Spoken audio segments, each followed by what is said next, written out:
Well, hello, everybody. I'd like to welcome everybody to the Mississippi Speed Records pre-launch party. We're going to have all right. I hope everybody's here, and I hope everybody's ready to have lots of fun.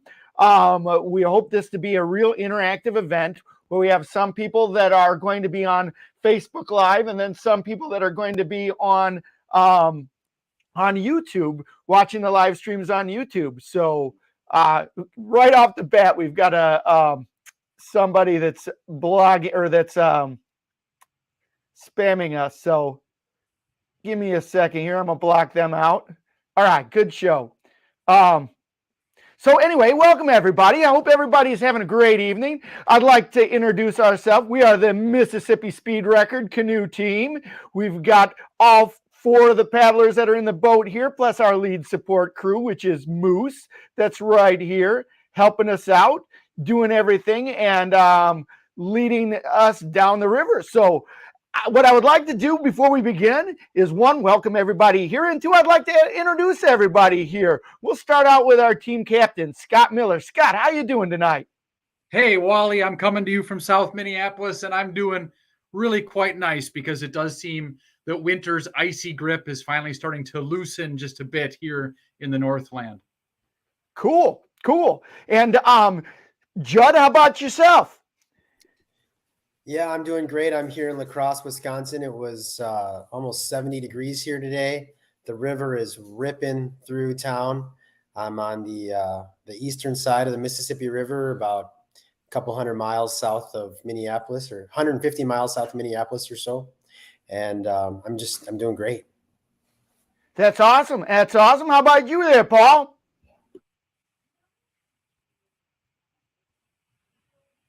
You with us, Paul? Paul's muted there. That's why we like it in the boat. So we'll just skip over Paul. We'll loop back. Wait, you back with us, Paul? I was trying to do you a favor. I was just practicing. Nice. No, I'm in Atlanta. It's usually nice and warm here, but today it's kind of overcast and cloudy. So it's good prep for, I'm sure, what I'm going to experience in about a week. Very good. And last but not least, we got you there, Moose. Don't forget to unmute you. Hey, everybody. Good to see you. Yeah, coming to you from St. Paul, Minnesota, not far from the river. Looking forward to the trip and talking with everyone tonight. Great to see you. Very good. And for just so you don't forget, my name is Wally. I'm one of the paddlers in the boat. I'm coming from you from Yorkville, Illinois. So we got the whole team here. We're ready for some action. So, hey, I wanted to start this out because this has been a long time coming. We've been coming at this for a while now, haven't we, Scott? Yes, indeed. We sure have. Yeah, we've done quite a few training trips, and it's exciting for the real thing to finally be here. That's good. And this is kind of your vision. This is kind of your dream, isn't it? It is, yeah. And of course, I made an attempt in 2021, and we almost set the record. So it's pretty fun to get to try to do it again. And I will just say, I'm seeing in the comments that we're getting a lot of spam. So please, everybody, just try to ignore all these comments where people are trying to get you to click on some weird link. You're in the right place. Just ignore all that stuff. Because it is very exciting that we are about to launch this record attempt to try to go 2,300 miles faster than it's ever been done before, right down the seam of our wonderful country here, from all the way from northern Minnesota, where it'll probably be in the 30s when we start, all the way down to Louisiana, where it'll probably be in the 90s at least sometimes. So it's an epic adventure, and it's really fun to get to do it with these wonderful teammates and to have my wife's Uncle Moose supporting us again, to try to draw in all these people to be part of what for me feels like a magical Huck Finn, Lord of the Rings style adventure. That's how epic it is in my heart anyway. That's awesome.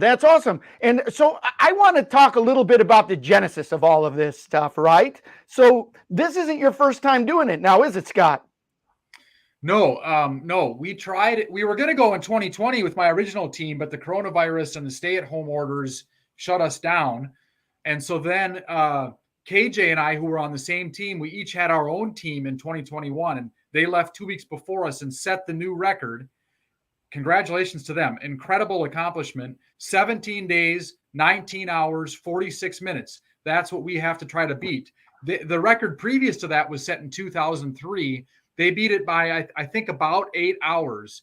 And then my team that left 2 weeks later in 2021, we had at one point a 7-hour lead on those guys around the time that we hit the Louisiana border. But then this tropical depression came and we had 30-mile-an-hour winds and massive waves for days. And our lead dwindled. And then just around midnight as we approached New Orleans, our boat sank out from under us. And thank God the safety boat was right there so we could be safe and be rescued.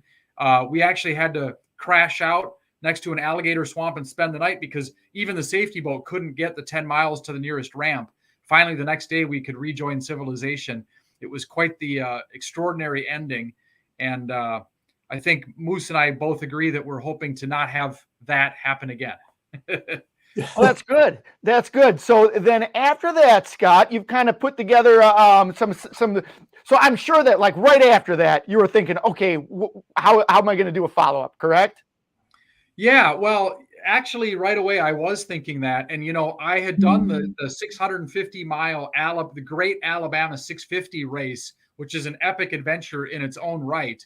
And I had briefly met Paul, who's on the call with us here, as well as Joe Mann, who's our backup paddler. And Joe and Paul, they set the record in that race, and then they broke their own record. And I just thought they seemed like great guys and obviously really amazing paddlers. And they weren't able to join my team in 2021, but they were the first people I called to see if they'd be able to go in 2023. And to my delight, they were able to do that. And then Joe Mann, who's our backup paddler, he's been such a crucial part of this whole thing because he's the reason that both you, Wally, and Judd are part of this team as well. So I have a team that's really experienced and really strong and great guys as well. Yeah, and we're all excited to be on it. And then Moose, you bring an exciting part to this journey as well, don't you? Well, I've been there since the beginning. Yeah, for all of it, the pre-pandemic team, the last attempt, and then again this time. So, yeah, looking forward. I mean, a lot of experience. We joke that we have the benefit of the experience, but we also have the burden of the last experience too, where we know what's coming.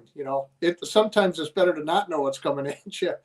But yeah, looking forward to it. It was such a great adventure, and we met so many people that I can't wait for it to get started. Yeah. And I tell you what, I think from this crew here that we are really excited about doing it. Wouldn't you say so, guys? Oh yeah, definitely. So I guess one of the things that I wanted to do here is I wanted to talk a little bit about the Mississippi River, okay? So we've got a lot of people tuning in from all over the country, and I'd like to welcome everybody that's here once again. We're the Mississippi Speed Record team. I'm Wally. We've got Paul, Judd, Scott, and Moose here. We're all rearing to go, ready to go on our trip. So I'd like to talk a little bit about the Mississippi River. Judd, you live on the Mississippi River, don't you?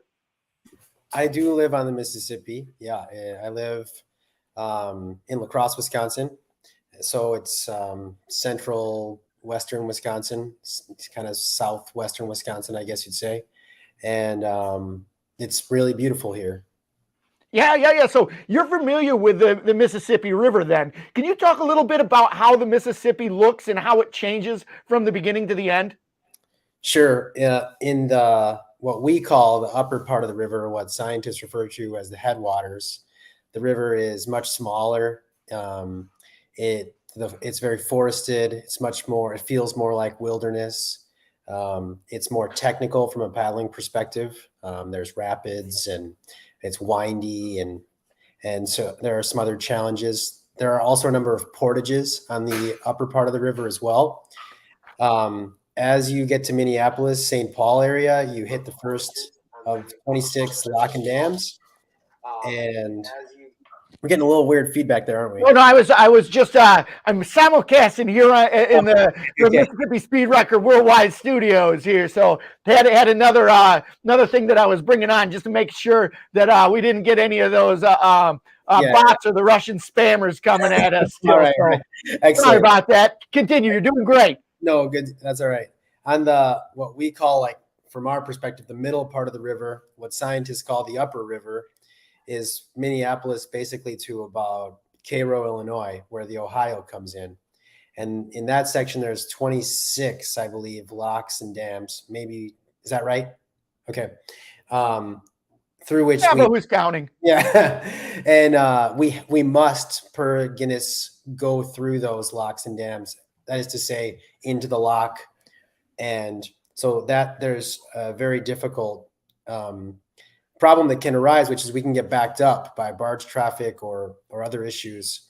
And so it's tactically, there are some strategies involved with calling ahead to the lockmaster, but not calling ahead too soon as to aggravate them.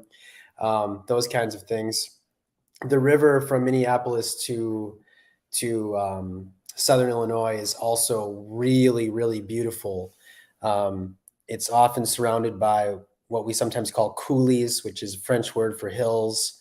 And the river can be very braided at times. And it's full of incredible bird migrations and just an absolutely beautiful, beautiful river. The lower river I'm much less familiar with, although I've spent some time training on it.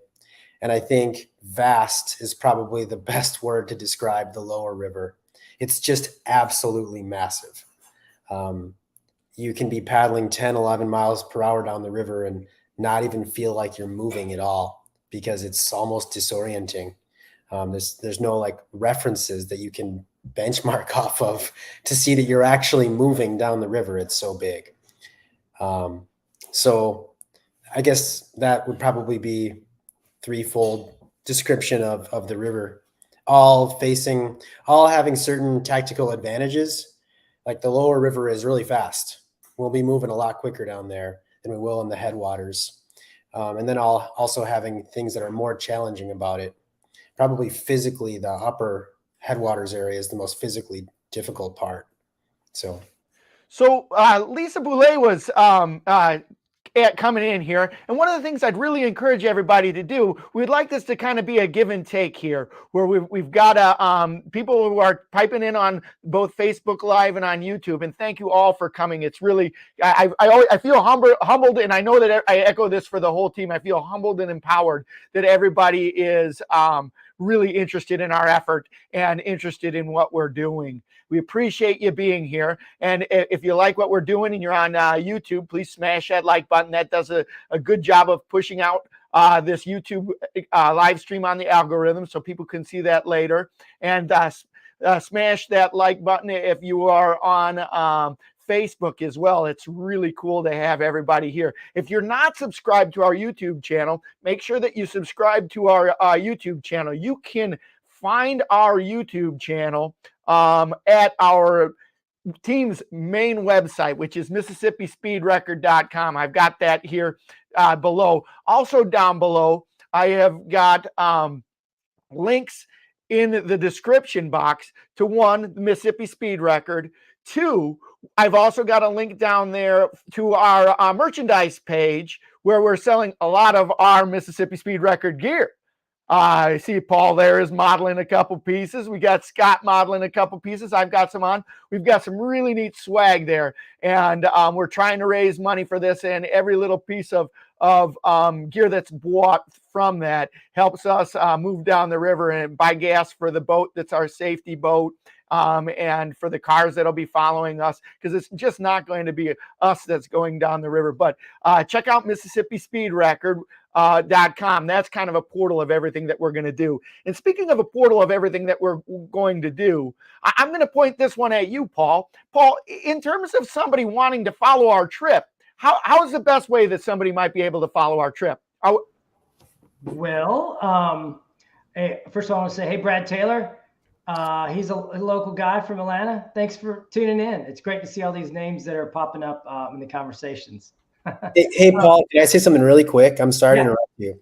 There's been three questions about, there's actually a donate button, a yellow donate button on our website, right on the homepage. So those of you who are asking how you can donate, you can just go, like Wally said, go right to MississippiSpeedRecord.com, click that yellow donate button. That'll take you. You can make a direct donation to our efforts. And I can go one better even. Down below in the description, there is a hyperlink. You can hit that hyperlink to Mississippi Speed Record, and then there's also a hyperlink below that takes you directly to the donation button, and there's a hyperlink below that'll take you to the spot where you can buy swag. So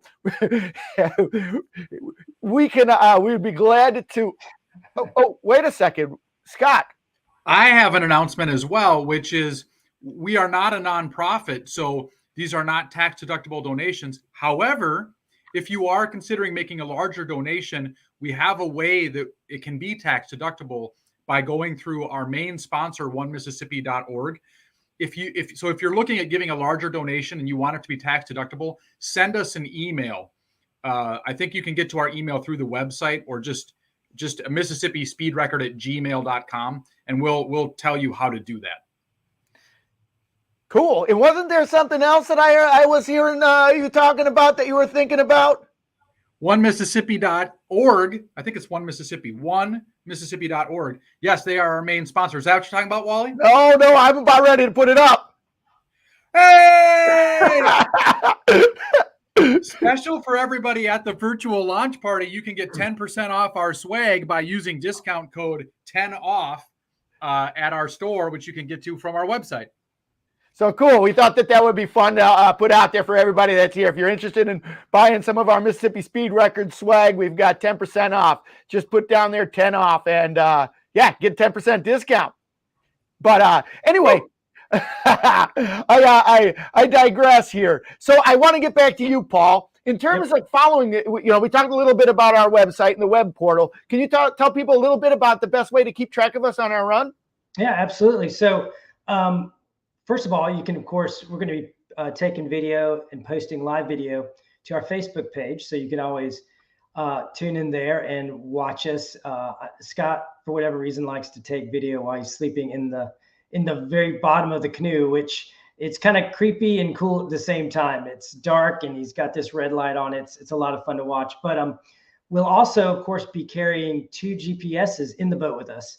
And every 2 minutes or 2.5 minutes, they'll ping a satellite and you'll be able to see within that time where we are on the map on the Mississippi. So you'll know within 2.5 minutes of where we are exactly. So you can follow 24/7.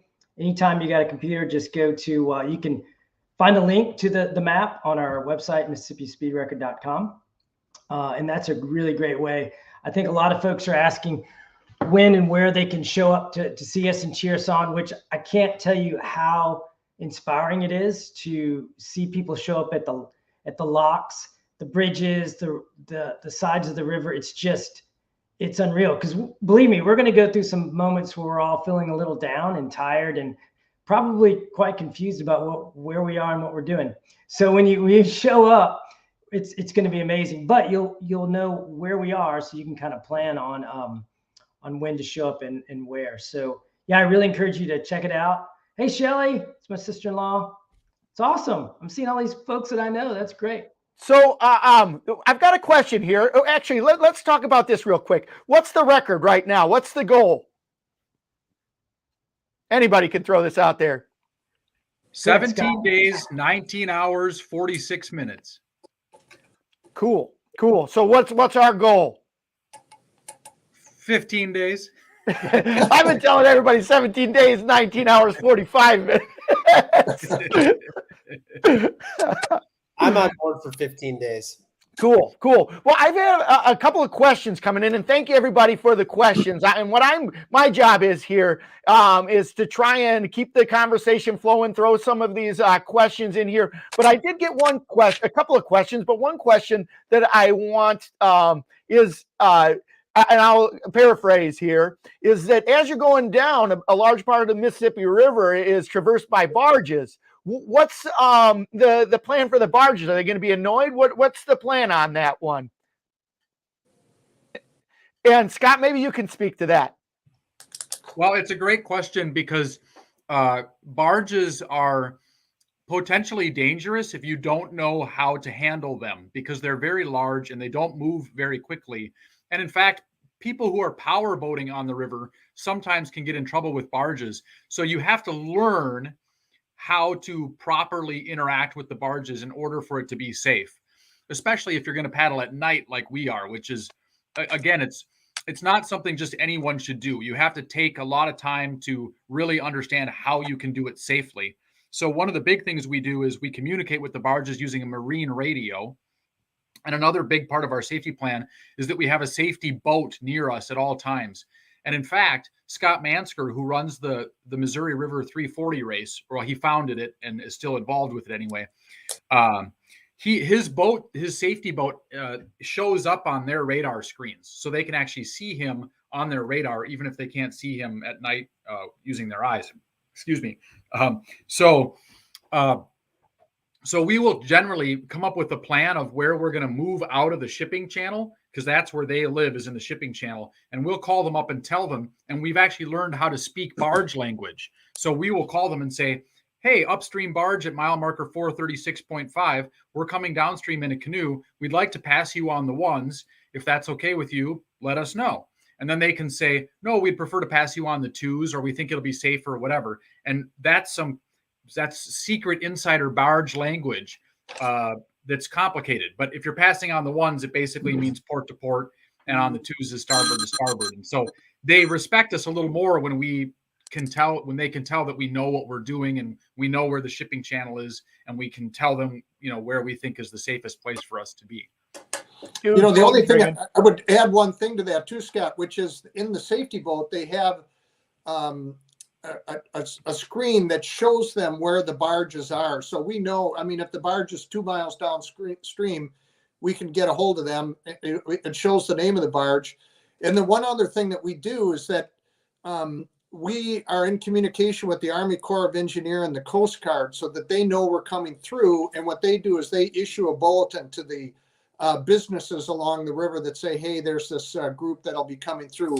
So at least our experience last time was that when we would call a barge and say, hey, I'm a recreational vessel with this canoe, we're trying to break the world record, they would oftentimes say, oh yeah, I know who you guys are. They were familiar with what was happening. So they were fabulous.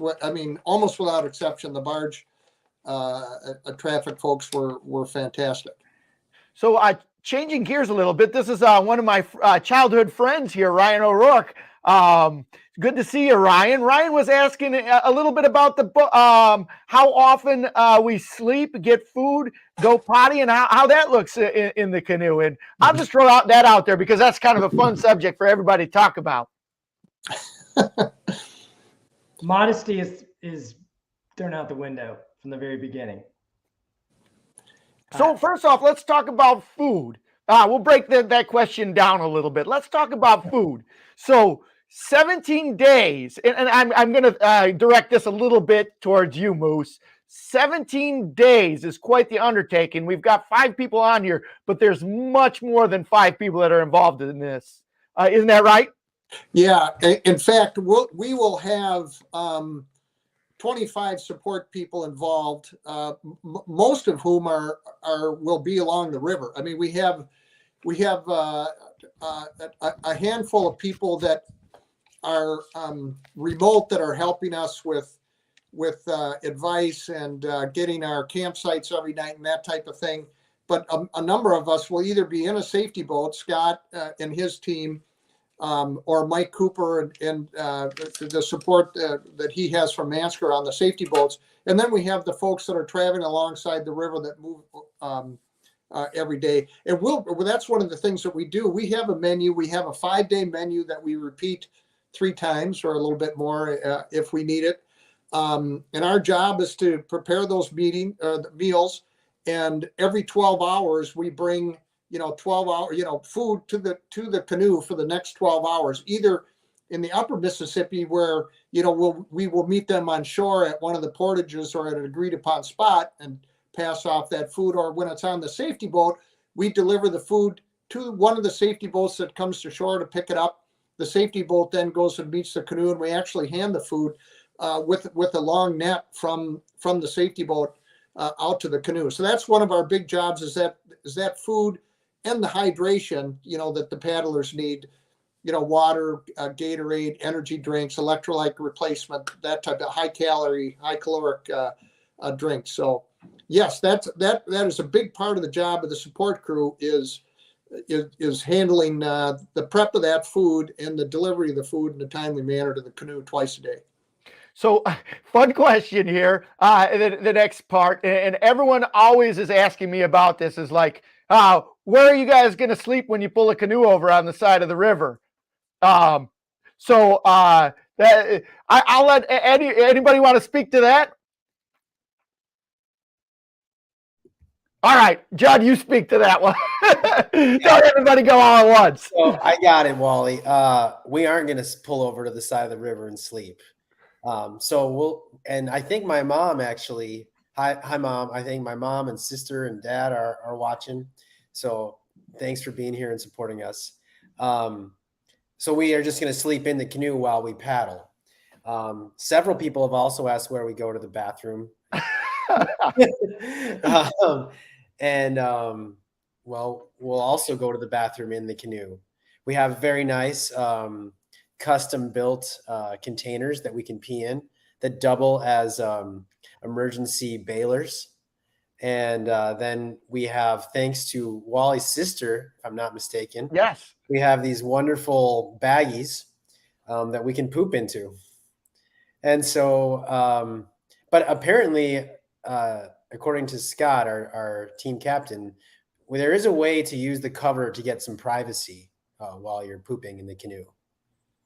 Yeah, and when Judd says cover, he's talking about, we almost have a tent in the middle of the cover, in the middle of the canoe that covers the 9.5-foot sleeping area, and we have Lexan ribs that span upwards and bow from gunnel to gunnel. So there's actually a little space under there, so you can actually sit up and change your clothes or eat some food, and it's kind of warm under there, and it's actually quite comfortable.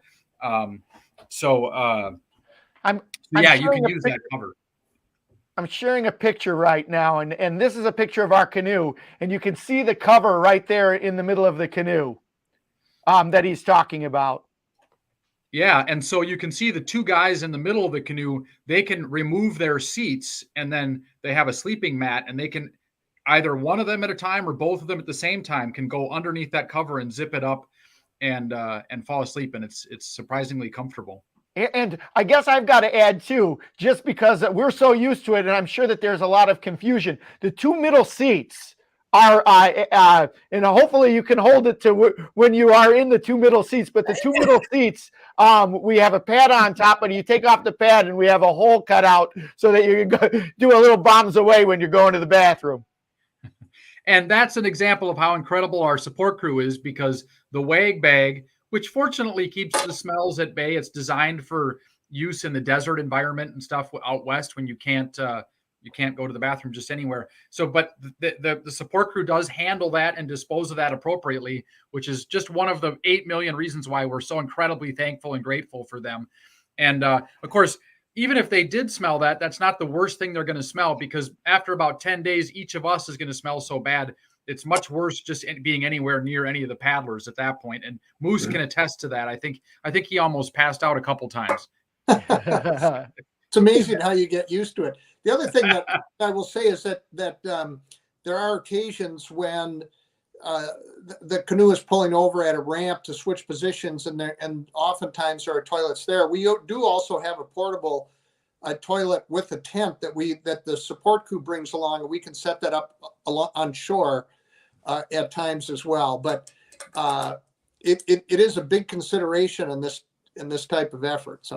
So, all right, I want to change gears again here a little bit and talk about the sleep schedule. And Scott, I'm going to throw this one at you because I think you're the only one that really knows what the heck's going on with our sleep schedule. Well, all the rest of us are just going to say, "Okay, boss," and it's my turn to paddle. Okay. I think I've asked Scott like 5 times or 10 times. Yeah.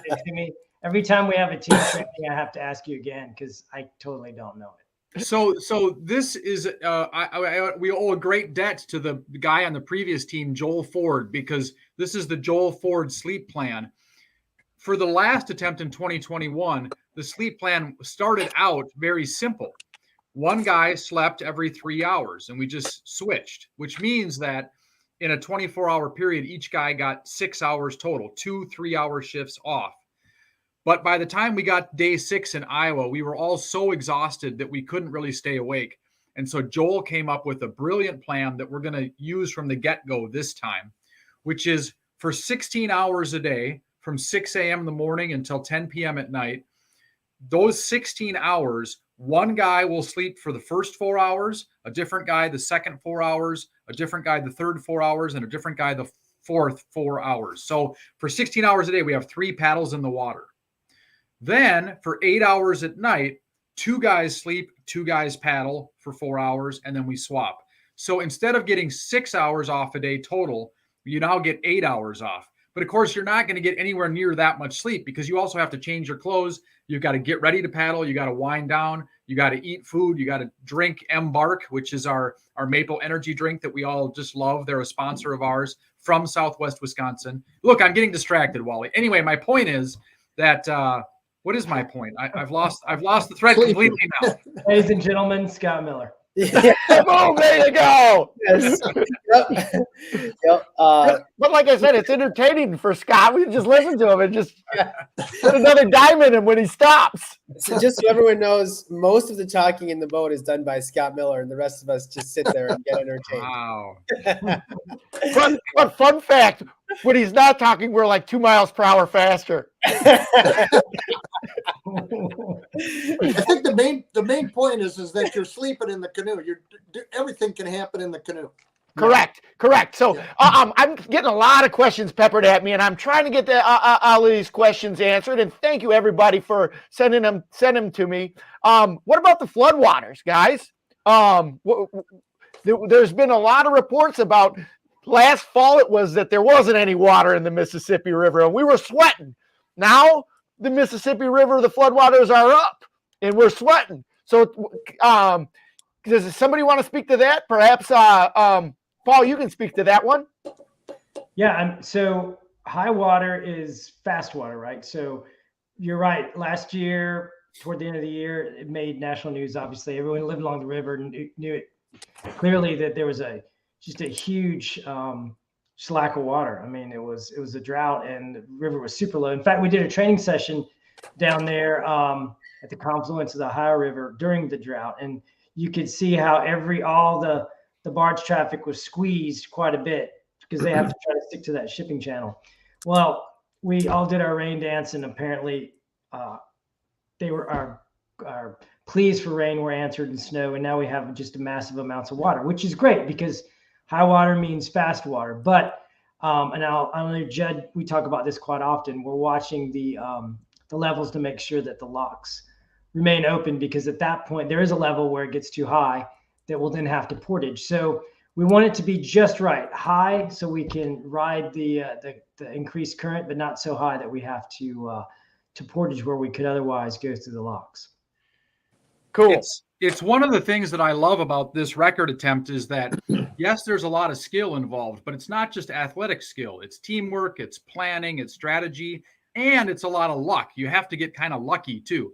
And right now we're feeling we want to knock on wood and not count our eggs before they hatch. Chickens, what am I saying? But the high water, we're very excited about it. We feel like maybe the Mississippi is helping us out here a little bit. I mean, I was just paddled 34 miles yesterday, and on that same stretch a few weeks ago, I was 1.5 miles an hour slower. So we're excited about the fast water. So, okay, let's talk about the paddlers in the boat. We've talked about us resting, but this is something that's so second nature to all of us, but I get asked this one often. Are all 4 of us going to be in the boat at the same time? How does that look? Yeah, I mean, so we are, and we actually kind of split up into 2 teams of 2, right? So that's going to help us make the transition to who's sleeping with whom at night. I'll be sleeping with Wally. Yeah, man. Thankfully, I'm not big, so Wally, I think you got the short straw. In this but you're very stinky. I'm very stinky. We'll sleep head to toe. But yeah, we all paddle. We all Or in the So river. just to clarify on that, all 4 of us will be in the boat the whole time. When we have our rest schedules at night, we'll be paired off with a team. So it's going to be Paul and myself and Judd and Scott. They're going to be 2 different teams. So we'll have 2 that are paddling and 2 at night that are going. But generally, all 4 start in the boat, and if somebody goes down and they leave the boat, they can't be replaced with somebody else. It's just the 4 people that are in the boat. And just I would just add for comfort purposes, you guys do have an inflatable mattress that goes in there, and sleeping bags and things that the support crew helps you bring in and out as necessary. Correct. And a cover in case it's raining. And for everybody that's just joining us, I'd like to say welcome once again. I'm Wally. I'm here with Paul, Judd, Scott, and Moose. We're here for our launch party. Thanks for joining us. Really, really appreciate that. If you're part of our Mississippi Speed Record community, welcome back. If you're not part of our Mississippi Speed Record community, I'd like to welcome you here today. And if you're not part of that community, please take a moment and subscribe to our YouTube channel. And if you're already subscribed to our YouTube channel and are not part of our Facebook community, we have a Facebook community. We've got links down below in the description that can bring you right to the spots where you can subscribe to the YouTube channel. You can get on Facebook Live. Also, our team has a website, which is basically our portal for everything that you want to know about our attempt. It's MississippiSpeedRecord.com. During the attempt, just go there. You can tell where we're at on the trip, where we're going to be at various different times. The information's all there. That's kind of our information portal. And also, when we have this little lull here, what I'd like to do is I'd like to thank some of the sponsors for our trip. This trip has been tremendously expensive, and we've spent the last 2 years trying to raise money in addition to putting this attempt all together. And we've got a lot of generous donations from individuals, and we have a lot of very, very generous donations from some companies. And I'd like to thank the following sponsors here. I put them up here: Mullen Camping Company, Inc., One Mississippi, Dahl Automotive, Embark Energy Pouches, Misty's Dance Unlimited, 2 Paddles Canoe and Kayak Races, as well as the Riverhawk Boat Shop, MidwestPaddleRacing.com, Drone City, and of course, the Mississippi, and of course the St. Charles Canoe Club, which is a part that I belong to, and the Mississippi Research Consortium and Ironside Storage. Thank you all for supporting us. And if you guys wish to support us, we would certainly welcome any type of financial support that you might be willing to do. We have raised a lot of money, but we're still, I think that we're right around $7,500 short. So if you're interested in donating, like I said, there's a link in the description below. There's also a way that you can donate by going through the MississippiSpeedRecord.com portal. You can see that there. And then the coolest thing, I think, is that we also have, and you can find it on both on our MississippiSpeedRecord.com website and in the description below, we have a swag store where you can buy all kinds of neat stuff, such as the shirt that I'm wearing and Paul's wearing, that beautiful dad hat that Paul's wearing, and that cool stocking hat, as well as many, many other cool things there at the Mississippi Speed Record store. So again, appreciate your support, and let's get back to some of these questions. And before we get back to some of these questions, what I want to do is talk a little bit about what we are going to do as far as the navigation on the river. And Judd, perhaps you can talk about that and talk about the tablet and how we're going to be navigating. Yeah, and there's a couple other questions I noticed too that would tie nicely into that. Also, hi Donald. It's wonderful that you're also from La Crosse, and I definitely hope that you can come out and see us as we come through here. So we're actually in this person in the stern is normally looking up and trying to pick the best spot of the river, reading the river, trying to figure out where to go. Oftentimes, most of the time, frankly, in our situation, the stern paddler is looking down at a tablet, at a Samsung rugged tablet that tells us how far off we are from the center of the main channel. almost always we want to be as close to that center of the main channel as possible because that's where our fastest current is. So someone had asked a question, what side of the river will we be on when we come through some of the bigger pools? Pretty much all the time, we're going to be following that main channel. So whatever side the main channel is. Even in the bigger, slower pools, there's still more current coming through the main channel than there is on the sides of it. And sometimes in those big pools, the water is really shallow if you get out of the main channel as well. That said, Judd, that was my cousin that asked that, and she was, I think she was asking about Lake Pepin in particular. And I just want to say the other big factor, especially in Lake Pepin, is the wind, because depending on which direction the wind is coming from, we may decide it's more advantageous to run, east side or west side. Correct. Yeah, definitely. But overall, like as a general rule, if you can see on even like in if you just have Google Maps or something, you'll see it shows you where the main channel is just on your Google Map app, and so you can see what side of the river will be coming through on. To answer that, but almost always we're going to be using that navigation tablet, and we're going to be as close to the center of the main channel as possible. It's just unbelievable. You don't always perceive it in the canoe, but sometimes you'll fall out of the main channel, either because you have to get out of the way of a barge or because you stop paying attention for a minute and you find yourself 1,000 feet out of the center of channel, and your speed will drop 2 miles per hour with the same amount of effort. So it's really, really important. Got some more questions here that I'm going to quick fire at everybody. Dingleberry 2. Is that the name of the boat?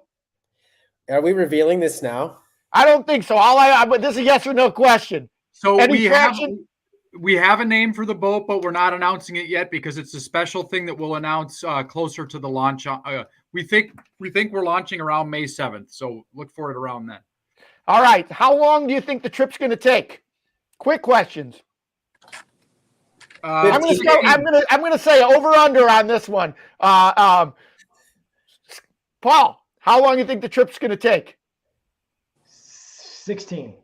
Judd, how long do you think the trip's going to take? I'm sticking with 15 days. 15 days. Scott, how about you? I'm going 17 days even. All right. How about you, Moose? I'm gonna do a quote that Mike Clark from Big Buddy Adventures down in the St. Louis area, one of our big supporters who we've had the pleasure of staying with before. I'm gonna do his quote, which is, "The river will decide if you break the record." I'm gonna say 16 days, 12 hours, and 26 minutes. All right. Nice. I'm going one penny. Price is Right joke. I don't know. That's all right. I digress. I'm sorry, guys. So D. Lando is wondering what it means to be the backup paddler. We've got a backup paddler. Us four are going to be in the boat. What does it mean to be the backup paddler with Joe being the backup paddler?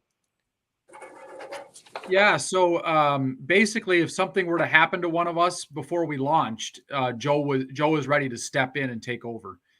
So we're very grateful for him. He would be an incredible addition to the team. So, yeah, that's what that means. So, and again, I just rolled through here. If you're on Facebook, smash that like button. On YouTube, smash that like button. If you're on Facebook, hit that thumbs up button for us. That means a lot. It pushes out in the algorithm for everybody who hasn't been here and seeing this, and they can see it and learn all about our effort here. So, one of the questions by one of my very best friends, George Bush Rodman, he was wondering, do we change paddling positions at all during the trip? Yes, we do. We absolutely do. So like we mentioned earlier in the call, we've got essentially 2 teams of 2, and the 2 center positions are the sleeping positions. So our schedule that Scott also described, and I've already forgotten again, that describes when each of us goes down for sleep, will dictate who's sitting in what spot. So I think roughly it's going to probably equal out to everyone's going to be in each position, probably equal amount throughout the whole attempt. So this is a good question here. It's one of those things, sometimes we miss the most obvious stuff because we're so knee deep into this. I don't think we've touched on this. When does the trip start? Well, we planned to launch May 3rd, but every year, the strategy that you want, if you're going to try to set this world record, you want to leave as early as possible in the spring for a few reasons. Odds are you'll have better water levels and you won't overheat, hopefully, when you get down south. Some previous teams didn't leave until June because they were teachers and they had to work until June. And in one case, one of them got heat stroke or heat exhaustion down south. So you want to go as early as you can, but you're limited by the 3 big lakes just east of Bemidji near the northernmost part of the Mississippi River in northern Minnesota. The ice has to go out first. And believe it or not, Lake Winnibigoshish, the largest of all of them, I think has probably 14 or 15 inches of ice on it still right now today. So fortunately, our support crew and the paddlers were able to have a little bit of flexibility. And through a complex scientific analysis, we believe the ice will go out sometime between May 6th and 8th, based on the forecast and all kinds of research we've done. We're hoping that's true because we can wait from our original plan of May 3rd. We can wait till the 6th, 7th, or 8th. We can't wait much longer than that. So hopefully all those models prove correct and we will be able to go as soon as that ice is out. That lake is 14 miles across. So it's not like we can just weasel our way through a little bit of ice. It's a big, huge lake. It's like you can barely see the other side. So follow-up question by that same YouTuber there, Apple and Orange Line, who, by the way, is one of the train YouTube guys that we know from doing these live streams when we did the stay at home, and my son and I did live streams. He wants to know, does the canoe have an ice maker? No, but I do want to point out is your son with us? Is he online? He is on here, yes. So GFW Trains is on here. That's right. So yeah, GFW Trains is also known as George, is our backup to the backup paddler. So yes, he is. Yes, he is. If something happens to one of us and Joe can't go, George's gonna have to quit school, quit his baseball team, and come in the canoe. So if I take a bullet for you, Judd, who takes a bullet for Paul? Exactly. George is on the hook. George is on the hook. Yep. So thanks, George, for being Hey, there. I wanted to make just a shout out to two of the folks that are online tonight. Lisa from Bemidji is pointing out that there's still lots of ice on Lake Bemidji, Cass Lake, and Lake Winnibigoshish are kind of the 3 big lakes that we look at for ice. Still a lot of ice there. But as Scott mentioned, there's an expert from the University of Minnesota Duluth that has a formula for when the ice might come out. And that, as Scott said, our best prediction at this time is 7th, 8th, or 9th. But still a lot of ice up there in northern Minnesota, if you can believe that. I also wanted to just say hi to Lily, who's online. She's from Mrs. Tyndall's 4th grade class. So hi, Lily. Thanks for joining us. So that's one of my favorite stories is Mrs. Tyndall's 4th grade class. We were in the class training trip, and Scott shared with us his story about Mrs. Tyndall's 4th grade class. And Scott, you have to share that story. This is a good story.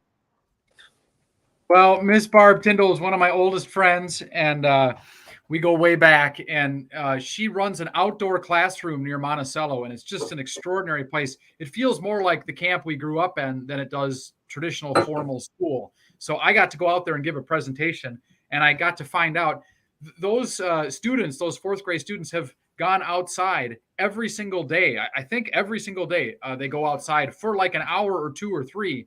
And this winter, they were going through 3 and 4 and 5 feet of snow. So they were getting a little frustrated with all the snow, but then they came up with the chant that is, more snow makes Scott go faster, which is true because when it melts, it fills up the river. And so then they didn't mind the snow as much. And we're very grateful for their support and their encouragement and their good attitudes. Yeah. Hey, Wally? Yes. We had a couple of questions about rules, and I think we went through one of them, that you have to start with the same 4 paddlers, and if somebody leaves, you can't replace them. But somebody else is asking about the support crew touching the canoe, and does Yes, that cause please. a disqualification? And the answer is the support crew cannot, no one except for the 4 paddlers can propel the canoe forward. So for example, at portages or any time on the river, we can't do anything to help the canoe move forward. On portages, we can help them carry equipment, but it's got to be Wally, Paul, Judd, and Scott that advance the canoe. So the boat, nothing. We can't help them in that regard at all. The other question somebody had is that, are we aware of any other teams on this year that are trying to break the record? And I think the answer to that is no, unless you know differently, Scott, or anybody else. Thanks for filling in. I have not heard anybody. I've heard of two different women that are going to try to set the women's solo record next summer, and I'm excited for both of those 2 women. And I will just use this opportunity to say that our very good friend Dale Sanders is an 87-year-old from Memphis, and he set the record. He took his record back. Last summer, he set the record at 87 days. He's now has the Guinness World Record for oldest paddler to paddle the entire Mississippi River. And special exclusive announcement just for you folks. They made a documentary about his film called Graybeard. I can't remember the whole definition, but it's Graybeard. There he is. There's Dale Sanders. He's 87.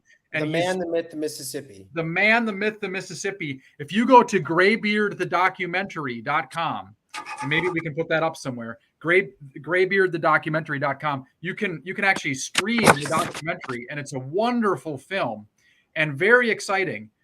Alex and Amy of Wilderness Mindset were part of the crew that filmed the documentary about Dale, and they are going to actually film a documentary about our record attempt. So we are very excited about that. That's awesome. So let's speak a little bit to the documentary attempt, or I'm sorry, not the documentary, but our documentary of the attempt. How is that going to look? Well, it's a great question, Wally. I mean, we're so fortunate to have some people that have already made a documentary about someone paddling down the river. So they're familiar with canoes. They're familiar with the Mississippi. It's just wonderful. And they're getting some help from our friends at Drone City. Zach and Roy and Trish are going to fly some drones and get some cool footage that way. So we're just pinching ourselves with how lucky we are. We're going to have GoPros mounted in the front of the canoe facing backwards, and in the back of the canoe facing forwards. And then the documentary film crew is going to be on the support boat shooting and from shore, and the drones will be overhead. And I think they're going to get some absolutely spectacular footage of how beautiful this river is and how much it changes over 2,300 miles. So I've got a question for you, Paul and Judd, because I'm going to add in on this. How many times have you groused about Scott pining for the camera while we're paddling? I've gotten used to it now. But it's just so good. I just like hearing him say words like muck boots. Yeah. Words like bag and swag. Yep. Yeah, I like this. So one of the questions is, how long have we been practicing for this? I've been practicing for this for about 24 years. That's actually a good answer. How about you, Paul? Yeah, about the same, I think. Scott? Well, these guys, Lily's in 4th grade, so we should explain to her, these guys have developed a lifelong passion for canoe racing and kayak racing, and they're some of the top paddlers in the whole nation, which is why I can ding around on camera and drink and bark all day while they paddle, because I got the best paddlers in the nation on my team, so I can just have a nap. But these guys are some of the top paddlers in the nation, and they have been for many, many years. So they've been training to become expert paddlers for many, many years, but specifically to set this record, they've been training for what, guys? A little over a year, right? Yeah. Yeah, I think you asked, we'd start talking a year and a half, because we had thought briefly about trying last year, but it was just would have been an incredibly quick turnaround. So yeah, it's been over a year. So I'd say a year and a half. And so we've gone on, I think, 4 different training trips together. One training trip last April was in the headwaters. Just a little while ago, we were down in Memphis. We've been in the St. Louis area, and that's to get familiar with the conditions all up and down the river. So these guys already know how to paddle really well, but we had to gel as a team and learn how to work together and learn how to operate all the systems within our boat, which makes me think about, we have to give a shout out to our support crew member, Scott Duffus, because Scott has spent 180 hours modifying our canoe to make it super safe. He's helped modify the hard cover that A-Dog put on the front and the bulkheads. He's got a bow light and a stern safety light and the running lights. And he's got a battery that powers everything and wires so that everything's just comfortable and easy for us. The canoe is a significant advancement over the last attempt. It's much safer. It's got a bilge pump, so if it gets water in the bow, it'll pump right out. And we're very grateful to Scott Duffus for doing all those wonderful things to our canoe. And today is Scott Duffus's birthday. Hey! And so are we going to sing to him? Happy birthday to you. Happy birthday to you. Happy birthday, dear Duffus. Happy birthday to you. Hey, thanks so much for everybody. Keep these great questions coming. I love this one. Patty Steinbeck, anybody ever heard of her? Yeah, she's my mom, but I think she's asking this question for my dad, and this is a classic Jeff Steinbeck question. And the question is, what position do each of you prefer, and where does Scott think you perform best? So should we go around the horn, and should we all say what we prefer, and then we can have Scott chime in? Yes. So I'm going to say bow, but especially if it's really big water. Like the bigger the water, then the more I want to be in the bow. The bigger the waves, then I really, really just want to be up there in the bow, just taking them on. But otherwise, I'm really happy anyway. Yeah, I would say the same as Judd. I like the bow a lot. It like being able to control the front of the boat. You know, it gives me something to do. The only big drawback of the bow in really long races, when you're paddling for, days and days and days on end in the bow, you really can feel alone. It's really weird, especially when it's windy out, paddling for hundreds of miles at a time in windy conditions. You're basically feel like you're by yourself because you can't hear anybody, you can't see anybody, you just look at open water. So that's the one drawback about being in the bow. And with that said, I'd really be happy anywhere. So. A couple people have commented that you should all keep your day jobs because you won't make it as singers. Hey now. We didn't get to practice very much. I didn't get to do my vocal warm-ups. That's it. I'm going with that one. Members of yours, so Red leather, yellow leather. I usually do a lot better when I have a dulcimer accompaniment. What about you, Wally? Where do you prefer? So I'm a stern guy. I love the stern. That's my jam, man. I love the stern. I gotta say, I love when you're in the stern. Like, it just feels really good. You're very confident. Yeah, you inspire a lot of confidence when you're back in the stern. Scott? And I also prefer the stern. So we're very lucky that we have 2 sternmen and 2 bowmen. And my preferred position for everyone is their preferred position in the canoe. I mean, Wally, I hope you don't take any offense to this, but I'm saying the 2 strongest guys on the team have got to be, I think, Paul and Judd. I mean, they're just strong in the bow and their engines up there. But to give some shout out to Wally. Wally was in the stern when we paddled in the headwaters a year ago, and navigating a 23-foot boat down the little tiny creek that is the beginning of the Mississippi with big logs sticking at you. And it's really, you could very easily hurt yourself or hurt the canoe. And I thought, I know how to paddle the canoe through there, but let's see if this Wally guy knows what he's doing. And man, I felt immediately and completely comfortable with Wally in the stern. It was very obvious he was very skilled, very experienced, and could navigate us very skillfully right through all the branches. So. And that was Pretty cool. actually the first time I'd ever paddled with Wally. So it was great. It was an enjoyable day for sure. That was fun. So I have a funny story. I, I think one of the best things about being on this team is getting to know all these guys that you're looking at our little boxes on the screen here. And I was lucky enough to get to spend some time paddling with everyone. I got to visit Paul in his hometown, visit Wally in his hometown, and then Scott and I live close to each other, and so we've been able to paddle together a little bit more often than the other guys. And Paul and I, when I visited Paul in Atlanta, he planned this just beautiful weekend for me and put me up in his home.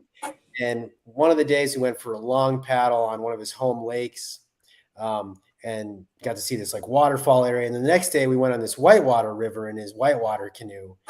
And there was the most challenging rapids, which were like a class 3-ish, a hard class 2. We were running kind of perpendicular to the current flow because we had to traverse the river for a bit. And then all of a sudden, Paul just pulls the boat over this huge ledge and he's just hanging in the air. And I'm like, oh boy, Paul's got a lot of faith in me in the stern. Because I didn't turn that boat really, really fast and get that stern behind him right away before we went over that like 4-foot drop. We were just going to flip right over in very cold water.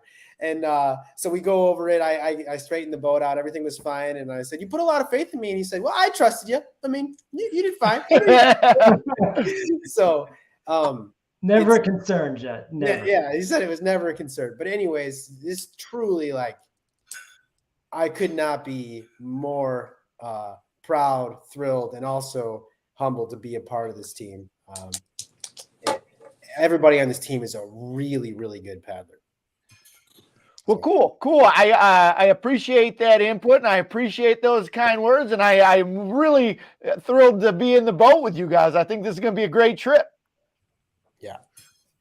So I've got some other questions. I love these questions, guys. Keep coming, and if I don't get to them right away, I apologize. I just love the ebb and flow of some of these conversations and the answers that we've got to some of these questions, because I personally think it's neat to give everybody a little bit of insight as to what we're all like personally.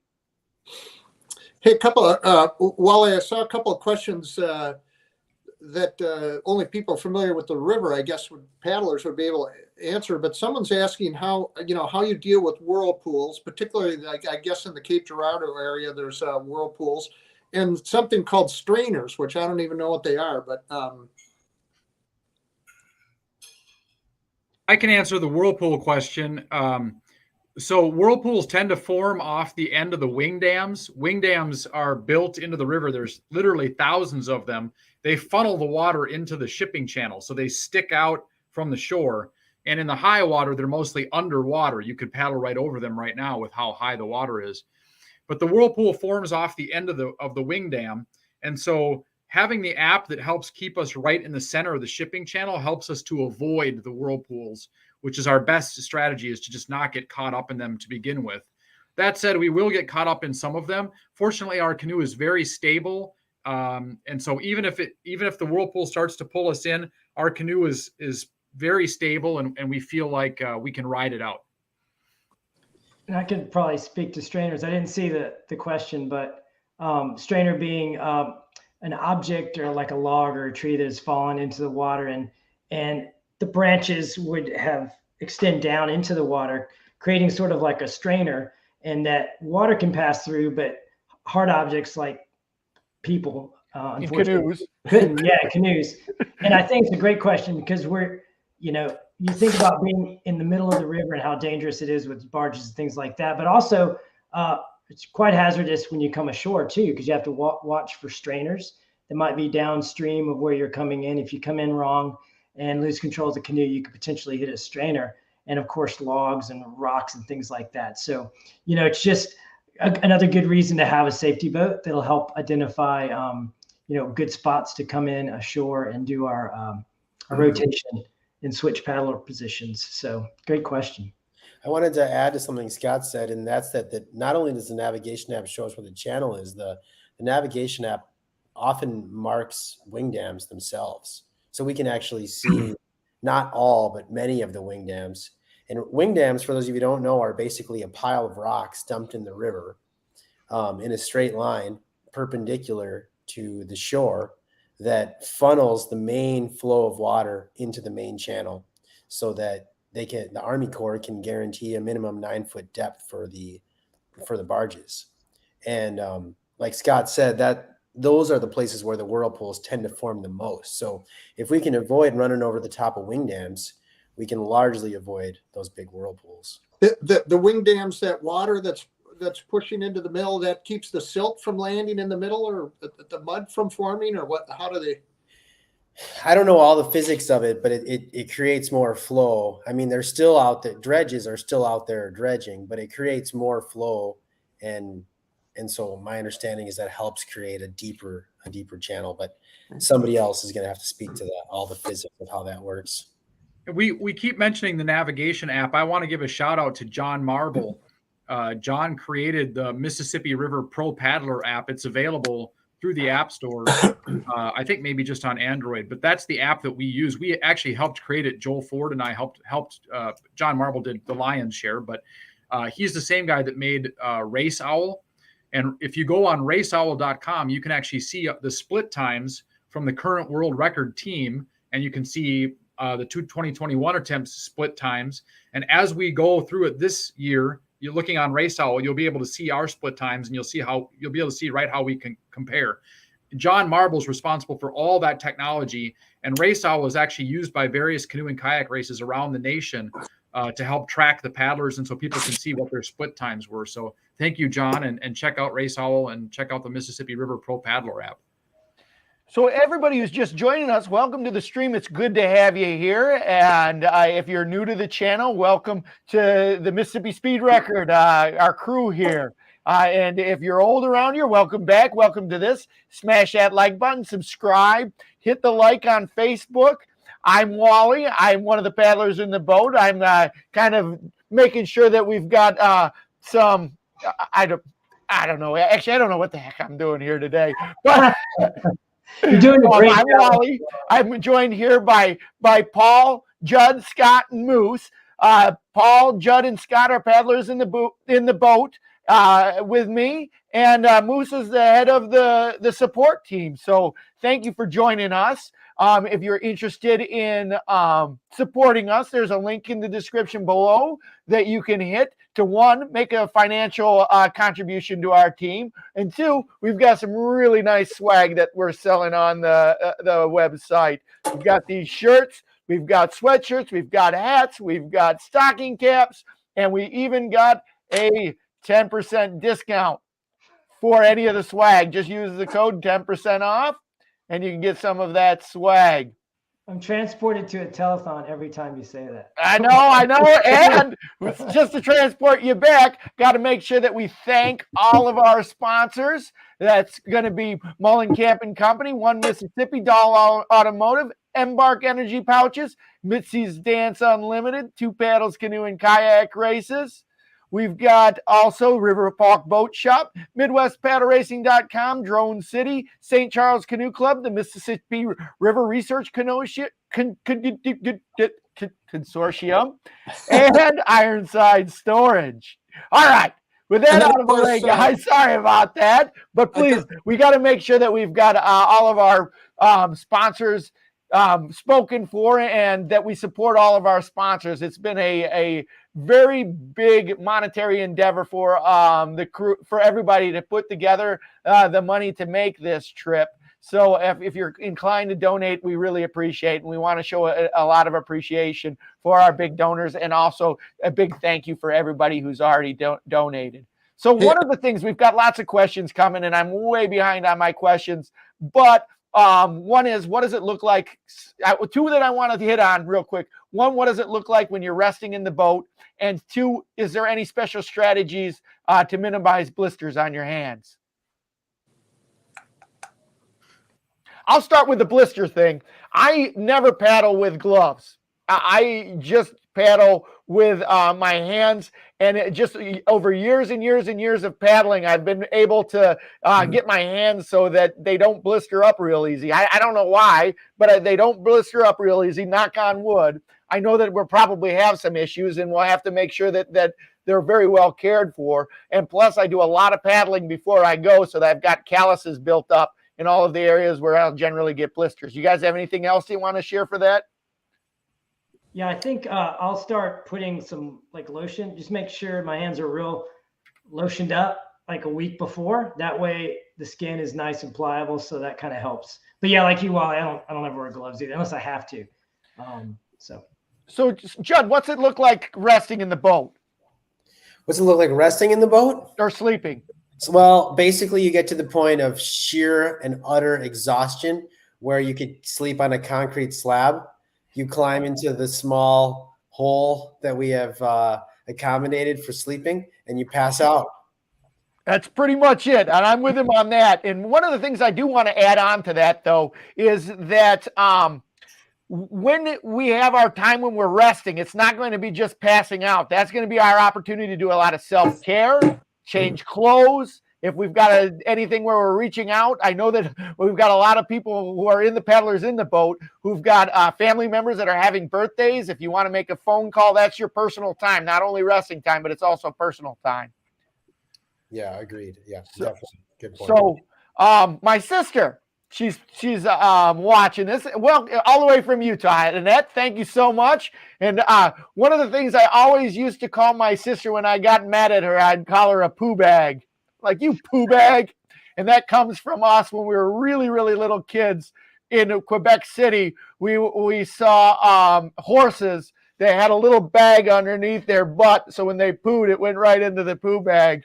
So when we got mad at each other, we'd call each other a poo bag. So my sister, in a true sisterly fashion, hooked us up with 100 poo bags for us to go to the bathroom in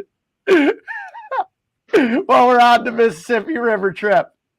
So with that lead-in for my sister Annette, she is asking, do we have any desired weight to keep in the boat to keep us speedy, or how much does the boat weigh when fully loaded? Just anybody want to speak to the weight of the canoe?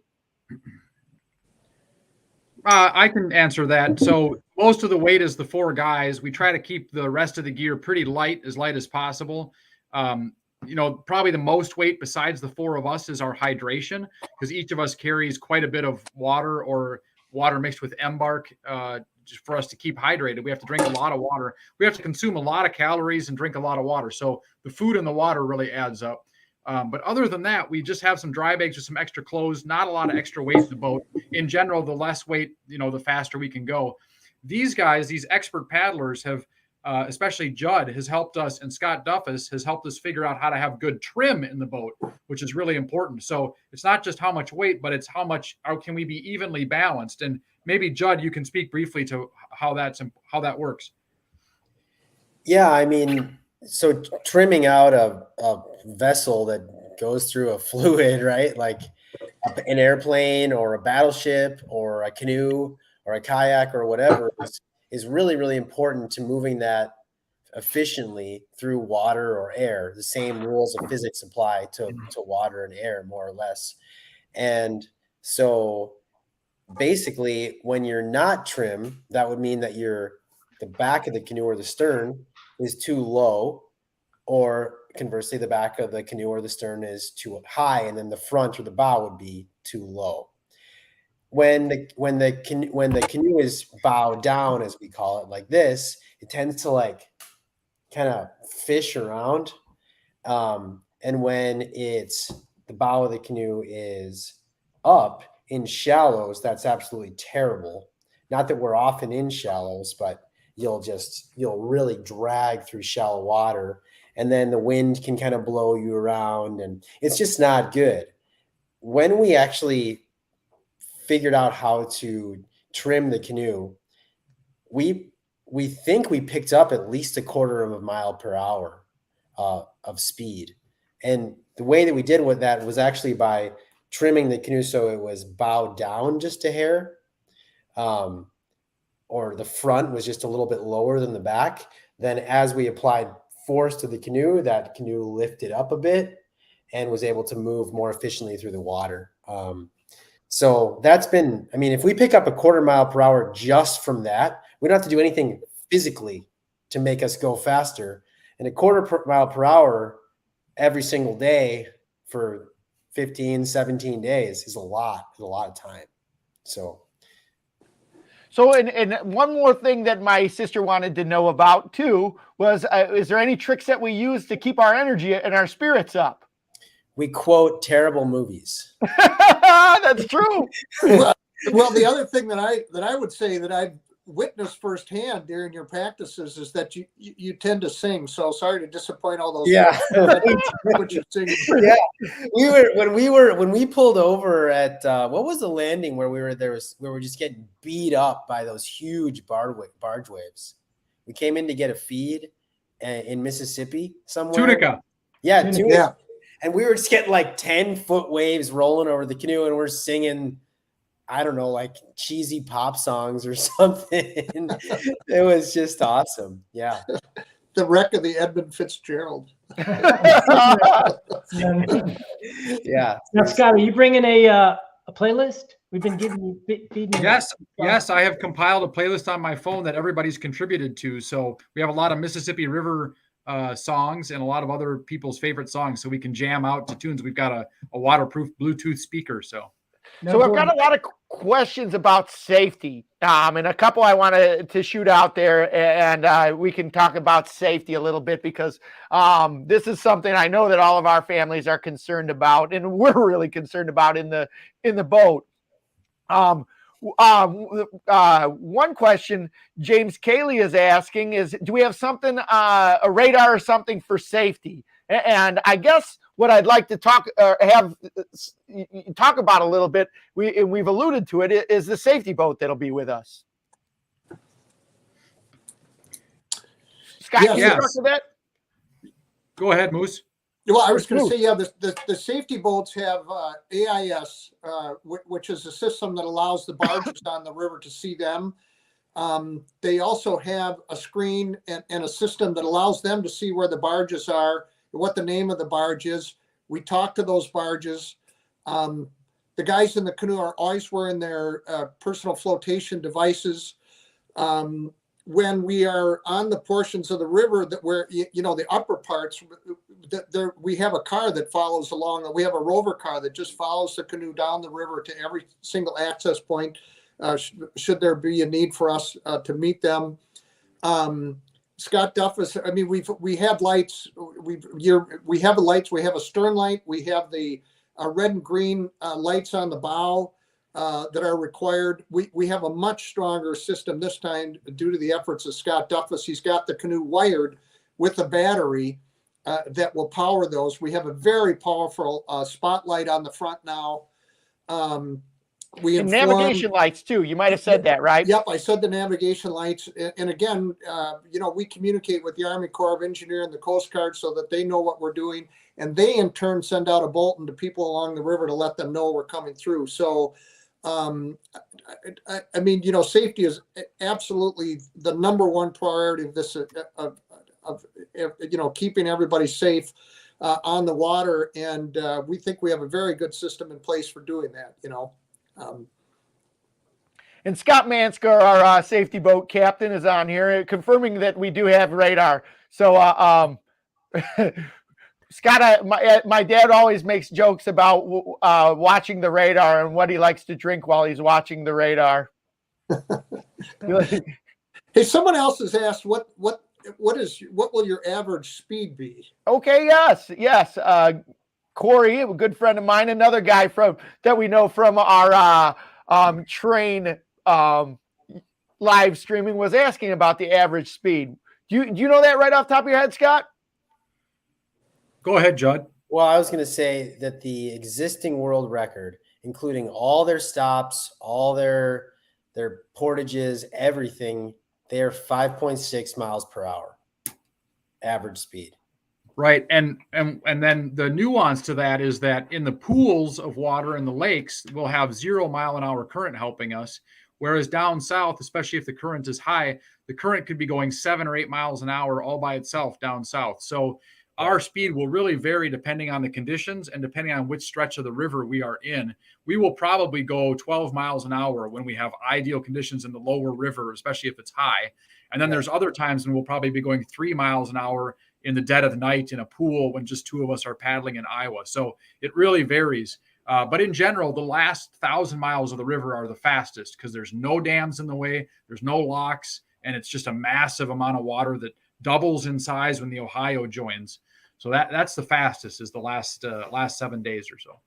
Right. So Brad Lockhart has asked a couple of questions, and Brad, thanks for getting those questions to me. I'm sorry that I haven't been able to get to them. He's got a couple of good ones, I thought. One was in regards to foot powder and foot care. Do we use foot powder, and any of you guys want to speak to foot care? Well, we have a running joke. I'll prime the pump on this one. We have a running joke that I don't think any of us has ever seen Scott not wear muck boots. All he ever does is talk about muck boots. So we figured that like everything he ever does, he's wearing muck boots. He goes out to fine dinner, he's wearing muck boots. Yeah, Scott has his fancy muck boots, his indoor. Yeah, thank you. They're not just muck boots; they're Arctic muck boots. Yeah. Arctic. But then you also have your inside muck boots, right? Your fancy muck boots. Going to town muck boots. Yeah. Going to town muck boots. Yep. Last time I stole a pair of muck boots from one of the support members because mine got wet. Exactly. As your attorney, I'm advising you to not talk about that anymore. All right. Ron Ackerman, please forgive me. So, but yeah, we've got a lot of care with our feet. And it's something that's actually kind of difficult, because when you think about it, at the very beginning of this trip, we'll probably be starting wearing waders when we're going through the water, the headwaters. And by the time we get down to New Orleans, we'll probably be wearing something more akin to sandals. Yeah. And I think the trick, at least for me, is just trying to make sure that they're aired out a lot. Like when you sleep, make sure you change your socks. And strangely, one thing that can really happen with your feet in a long race is they actually get really sore from pushing. So, we'll each have footboards in front of our seats that we'll use to push against when we're paddling. And again, shout out to Scott Duffus for creating these nice, broad, flat platforms for us to push against. Because if you're pushing against something that's a very small pressure, you can actually have some real problems with your feet just from being sore after pushing for, days on end. Well, so. and Paul, I got to say, for a lot of casual paddlers in Minnesota that don't use foot plates, that's one of the things I've gotten to learn is how you expert paddlers will really engage the core of your body and use rotation around the spine and use your leg drive so that your little muscles in your arms and hands aren't really getting blown out. Instead, you're using your core abdominal muscles and your quadriceps, the big muscles of the body, to really power the stroke. And it's been really fun for me to learn how to do that efficient core paddling. It's so much more efficient and so much more powerful. It's fascinating. Yeah, I gotta say, if there's a most improved technique award this past 6 months, it goes to Scott Miller. I mean, you've been just working really hard on your technique. It's cool to see how it's transformed over the past. Well, I have that rowing machine in my basement with the paddle sports canoe adapter on it, because God knows when it was 20 below and feet of snow out here, I couldn't go paddling all winter. So I would just go in my basement and get on the rowing machine. And Judd, thank you for cueing me into some really helpful videos that showed me the proper paddling technique. I personally am going for the most improved singer award as opposed to the most improved paddler award. Also, if I could quick address Scott Travis's question, I don't play ukulele, but I do play the mountain dulcimer. So, and then another one popped up, which is stimulants. We also will be using caffeinated Embark. That's right. Embark, as we've mentioned, is one of our sponsors. Today, they actually filled up the back of my pickup truck with their energy gel product that is made from maple syrup from the southwestern part of the state of Wisconsin, and it's really, really good. I mean, so Scott asked a really good question. Scott Mansker, he said the health of the canoe is also really important, right? If the canoe is damaged, it must be repaired. It cannot be replaced. Is that right? That's correct. And and thank goodness we have Scott Duffus on our support crew, because he's prepared to fix the canoe if need be. The risk of the canoe being damaged in the headwaters is significant. There's so many logs in the water, and it's fast moving. There's about 4 miles of rapids in the first 20 miles, and then a little more swift water as you get close to Bemidji. Lots of down trees. So it is not easy paddling, especially for the first 50 miles. And we're thankful that Scott's ready to repair the canoe. Hopefully that won't be necessary. It was that last attempt. We did get a hole in the canoe, and we're able to tape it, basically tape that hole to prevent any further damage. So it's not unusual. Yeah, we used some very fancy waterproof Gorilla patching tape. It doesn't even require the surface to be dry. If you get a hole in the canoe, you just take this incredibly thick, sticky tape and put it right over there, and it was amazing. We actually patched it from the inside of the canoe and then bailed the water out, and we were able to patch the canoe without even going to shore. My wife did that with my mouth one time. It took me a week to get it off. Hey, here's my favorite question. Talk about the paddlers. Someone's asking about the crew. I love this. They're asking. Rocket Man has asked about Rocket Man Bill. Some of the other support crew members, and do we have a sleeping schedule? First of all, yeah, let me just mention the support crew. My friend Kevin, who will be serving as co-leader of the crew.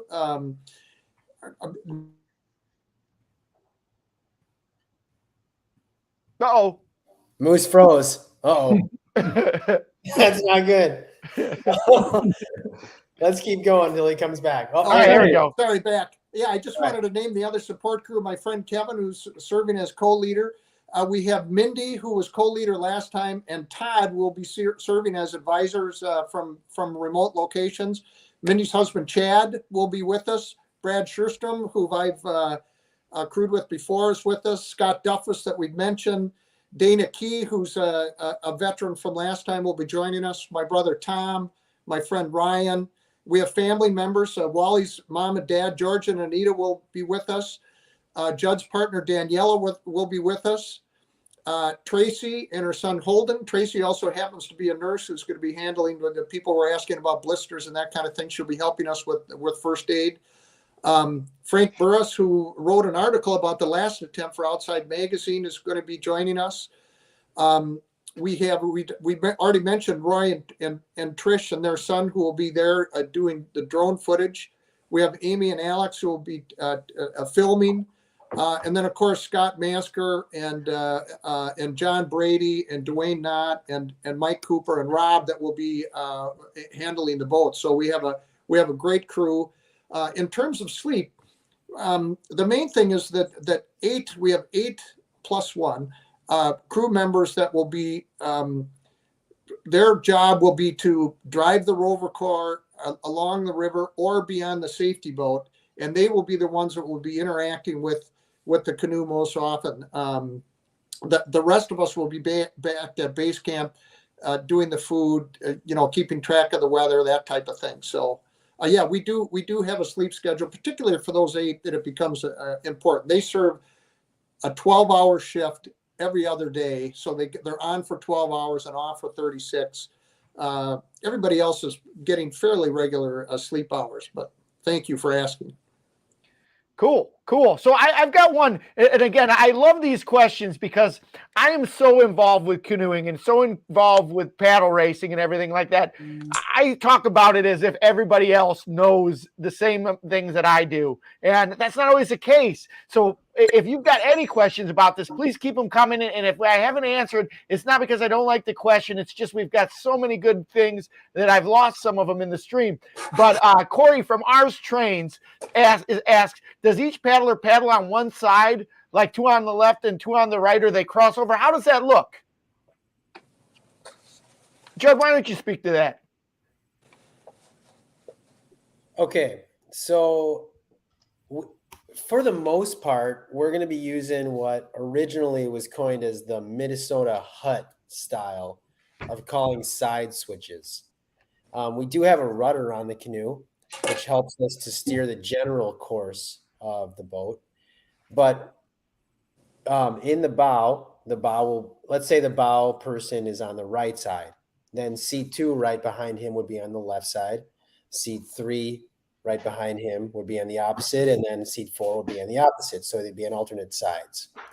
And then either based on just because the stern paddler wants to switch sides, or because there's some need to switch sides, like it's easier to steer the boat to the left if the stern paddler's on the right side, then the stern paddler is going to say the word hut, and everybody will switch. Now, of course, once we get into our sleep pattern after the first 12 hours or so, seat 3 is going to always, or somebody's going to be out. So basically we'll have paddlers alternating what side that they're on to help balance the canoe and distribute the weight a little bit better.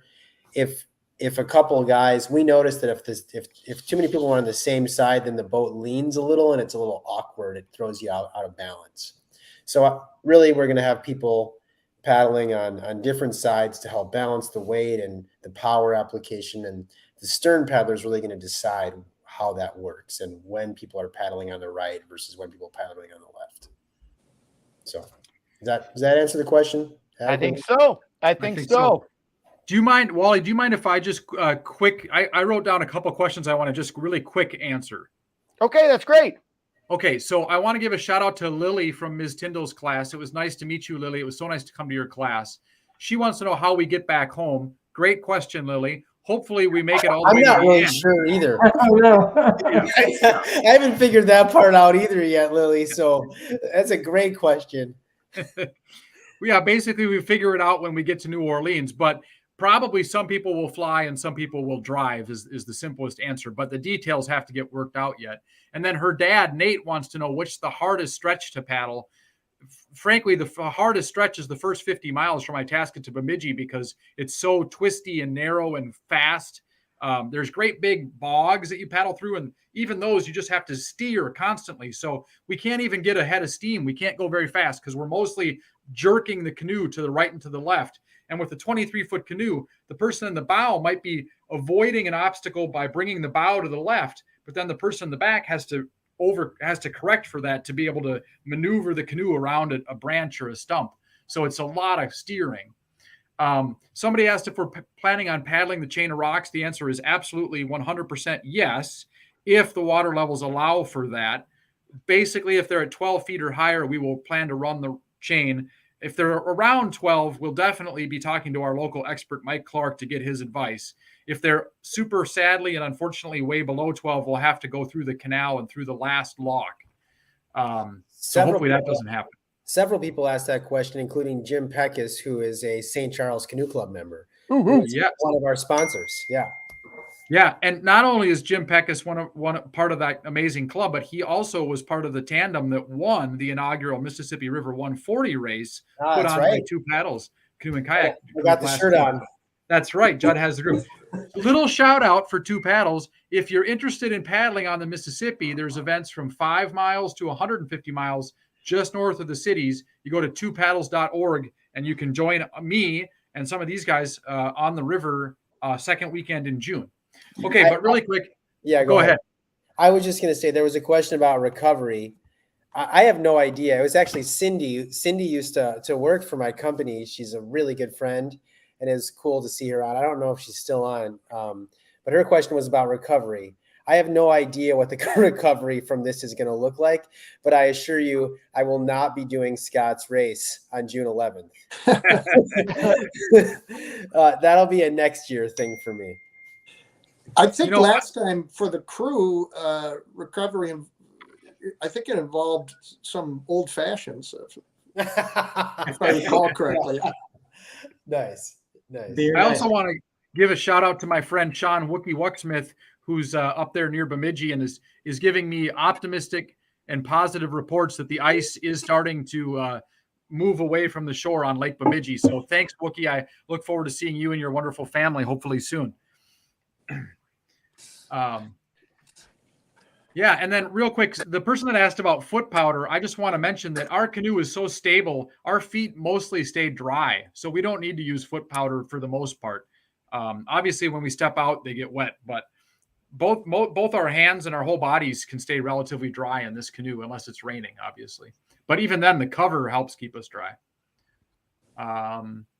Water levels are looking really good. Someone asked about that.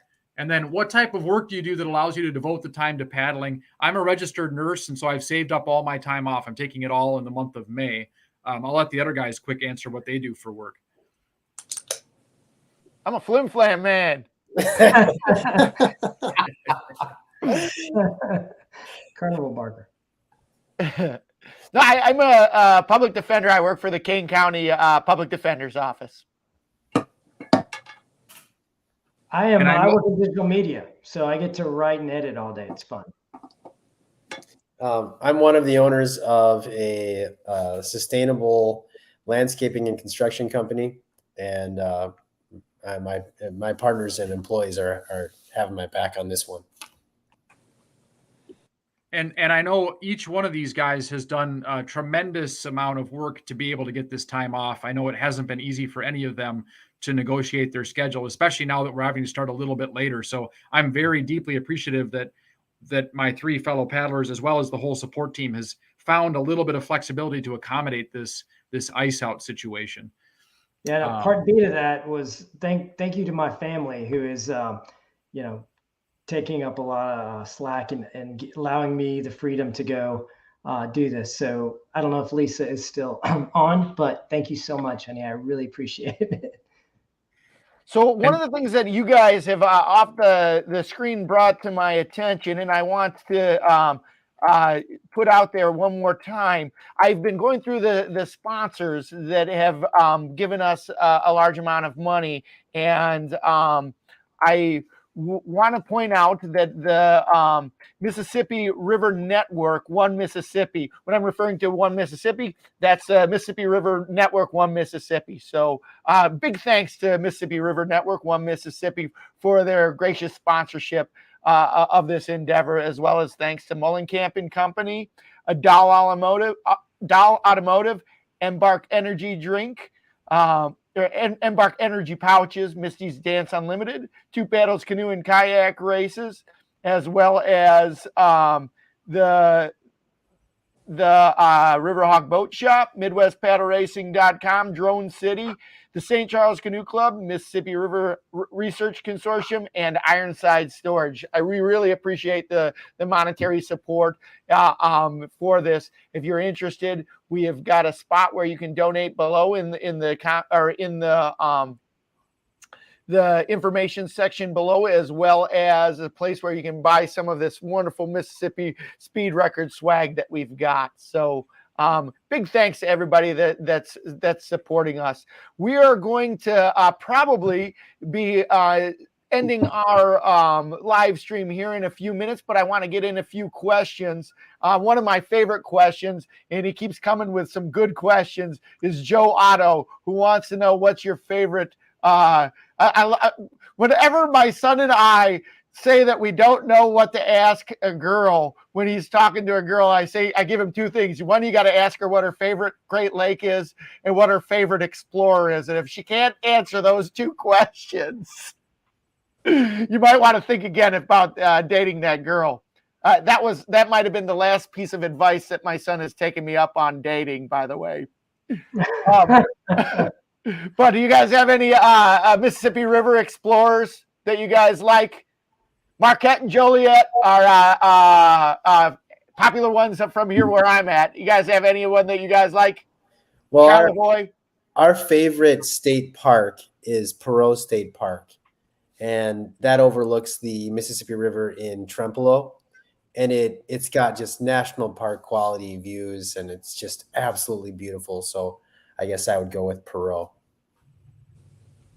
I don't have a particular explorer, but I can recommend a book that Scott circulated this one around to the team and recommended we all read it. And not being growing up in the Mississippi area, I read Wicked River, and it's fantastic. And it's just a wonderful illustration of the history of the river and all the culture that it helped develop. And it's just fantastic. So read that, and just, you can learn a whole lot about all the explorers and everything that grew up around the river.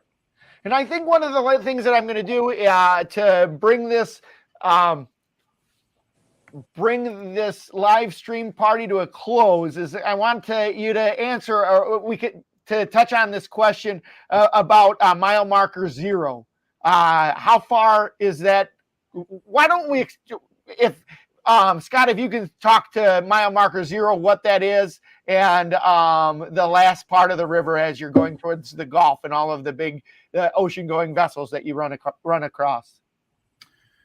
Yeah, so I believe that New Orleans is right around mile marker 78 or 80 or so. So that's about 80 miles from New Orleans to mile marker 0.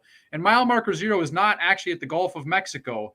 What happens is the Mississippi River splits into 3 main channels at mile marker 0. So some people that do the entire Mississippi and go source to sea, meaning Itasca to the Gulf, they actually will paddle beyond mile marker 0. I think it's like 10 or 15 miles further. I think they usually take, I'm not sure if they take the South Pass or the West or the East. I'm focused on mile marker 0, so I haven't done as much research. But yeah, anyway, it's about 80 miles south of New Orleans. One thing I want to say really quick is for onemississippi.org, if you go to onemississippi.org, you can sign up to become a river citizen. It's free, and they'll give you a dispatch email a couple times a year with all kinds of great information about the river and how you can help the river and support the river's health and all kinds of Mississippi events. It's just a wonderful digest, a wonderful organization. So it's a great thing to do. It's free. Just go to onemississippi.org and you can sign up to be a river citizen. I'll just add one quick thing to that for people that aren't familiar with the Mississippi River Network. It's an organization that consists of over 55 nonprofits and other organizations that are focused on the preservation, conservation, restoration of the river. They support all sorts of activities through all the states that the river flows through. So I highly recommend going to their site. It's a great organization. I have to give a shout out to my wife, Heidi Sandstad. She designed our logo that you can see has 4 paddlers in the canoe. And she used to work professionally as a graphic designer. So you can see that she made waves out of negative space. So I learned fancy graphic design talk when she designed this logo. So, thank you, Heidi. That's great. That's great. And I love that logo. If you need to buy it, you can get 10% off. 10% off for the next 3 days for anybody that's on here. On the MississippiSpeedRecord.com website, you got the hyperlink below. Follow that, buy some MSR swag. And with that, I think that'll bring our live stream here to a close. Is there anything that you guys would like to add to this? Just want to thank again all of our sponsors. Want to thank, I don't think we can thank enough our support team under Moose's leadership. We truly could not do this without our support team. And thanks to everyone who showed up today. Looking forward to it. It's going to be a great adventure. Can't wait.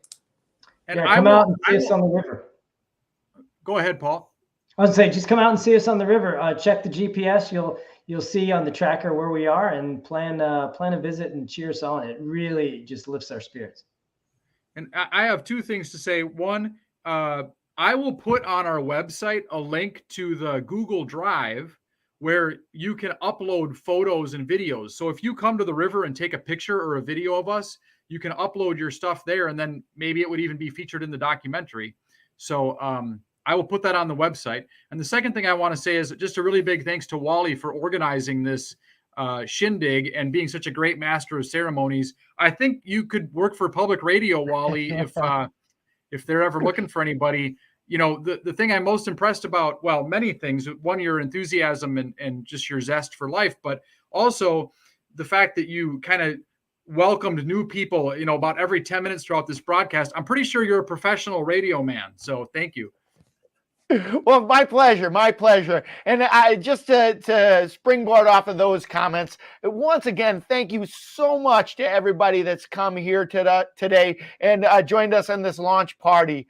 Our window where we're thinking we're going to leave is between May 6th and May 8th, and that all depends on the weather conditions and the ice out and the lakes in the upper Mississippi. So watch our Facebook page, watch MississippiSpeedRecord.com and watch our YouTube channel, because we're going to be pushing out content as we're going down the river. Actually, not necessarily us. We're going to be paddling, but our team is going to be pushing out content as we're paddling down the river. And one of the main things that I'd like to point out is on MississippiSpeedRecord.com, you'll be able to track our trip as we go along. So you can see exactly where we're at, and also you can see where we're projected to be.